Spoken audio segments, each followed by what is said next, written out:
భీమిలి నియోజకవర్గ టీడీపీ అభ్యర్థి గంటా శ్రీనివాసరావు ఎన్నికల ప్రచారంలో దూసుకెళ్తున్నారు. గంటాకు ప్రజలు అడుగడుగునా ఘన స్వాగతం పలుకుతున్నారు.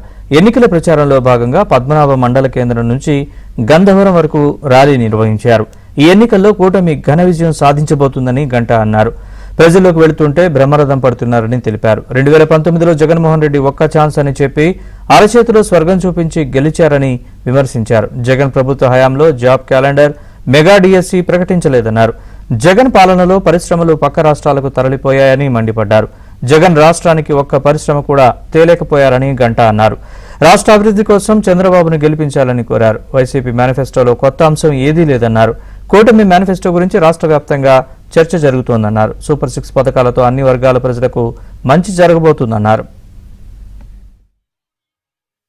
చంద్రబాబు నాయుడు గారి అనుభవం, ఆయన కష్టపడే తత్వం ఏదో చూసిన తర్వాత ఈ పాలన గాడి తప్పినప్పుడు మళ్ళీ గాడిలో పడాలంటే చంద్రబాబు గారి లాంటి అనుభవం నాయకుడు కావాలి అని కోరుకుంటున్నారు. తప్పకుండా రేపు తెల్లారితో తూర్పున సూర్యుడు ఎలా ఉదయిస్తాడో రేపు జరిగే ఎన్నికల్లో కూటమి ఘన విజయం సాధించడం ఖాయం. రాష్ట్రంలో చంద్రబాబు నాయుడు గారు, కేంద్రంలో నరేంద్ర మోడీ గారు ఇద్దరు కూడా అధికారంలోకి వస్తారు. పాత ఆ వైభవం మళ్ళీ మన రాష్ట్రానికి వచ్చేదానికి అన్ని ఏర్పాట్లు, ప్రయత్నాలు కూడా జరుగుతున్నాయి. అంటే వైఎస్ఆర్ పార్టీల నుంచి రోజు అక్కడ ఇసుగు చెంది అక్కడ భవిష్యత్తు లేదనే ఉద్దేశంతో ఈరోజు తెలుగుదేశం పార్టీ కూటమిలో చేస్తా ఉన్నారు.